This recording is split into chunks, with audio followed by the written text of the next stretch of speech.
In Ayodhya, the shock and loss and pain of what had happened had taken a terrible toll on Dasharatha.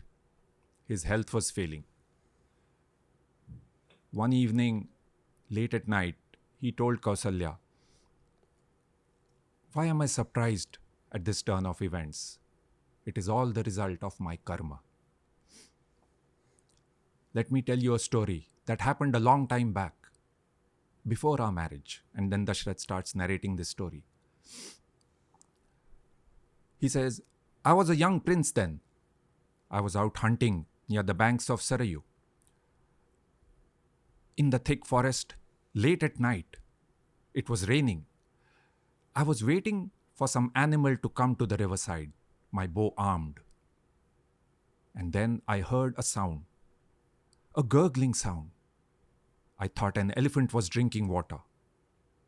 And I shot my arrow to the source of that sound. And then I heard a man scream and fall into the water. I rushed to the riverside. I had made a terrible mistake. There was no elephant. It was the sound of a pot being filled. My arrow was stuck in the man's chest. He was lying in a pool of mud and blood. He looked up at me with bloodshot eyes and said, 'Why did you do that?' I did not harm you. I am an ascetic. I had come here to take some water for my father and mother. They are old and frail and blind. With just one arrow, you have killed all three of us." In his dying moments, the ascetic told me the way to his ashram and asked me to go and tell his parents what had happened. I went and told his parents somehow. The news crushed them. I brought them back to the riverside, and they grieved for a long time next to their dead son's body. And then, when I lit a funeral pyre, the old man and woman walked into the fire and killed themselves. The blind couple felt that with their son gone, they had nothing to live for. But just before he killed himself, the old man said, "If you had killed my son, an ascetic, knowingly, you and your entire clan would have perished. I know it was a mistake, but even then, you must pay for it. Just as I am suffering now, O king, you too shall die of the sorrow of losing your son. Evam tvam putra shokena rajan kalam karishyasi." That was what the man had said. And how true the words had turned out. Dashrath, his health was failing. Also, he lost his eyesight. He was just like the blind old man pining for his lost son. And later that night, Dashrath passed away in his sleep.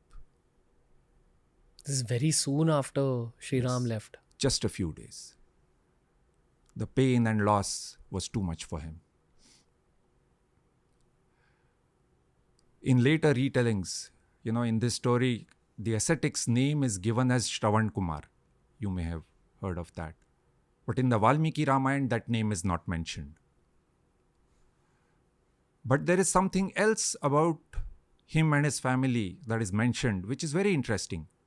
So Valmiki says that the young ascetic and his parents, they lived in a small ashram. Their time was spent in the study of scriptures and discussions on them. The son was a regular with the Sandhya Upasana and other daily rites. Maharshi Valmiki has repeatedly used the words Rishi, Muni and Tapasvi for all three of them. Well, what comes as a surprise to us modern readers is Maharshi Valmiki says in the passing that the Rishi's father was a Vaishya by birth and the mother was a Shudra. So what this shows that at the time of Ramayana, the spiritual path was open to all sections of society. It was not restricted to any Varna. In fact, the Varnas were professions. So the Ramayana has multiple examples where the Varna of person is different from the Varna of his father. In fact, we had met the great sage Vishwamitra in the last episode. His father was a Kshatriya, a king. In fact, Vishwamitra himself used to be a king. He became a rishi afterwards. And we will come across Ravan in some time. Ravan was the son of a Brahman, but he himself was a ruler, a Kshatriya. Hey, if you enjoyed today's clip, make sure you check out all the other clips we've uploaded on this channel. You'll find a clip related to almost every single topic as long as you're willing to search for it.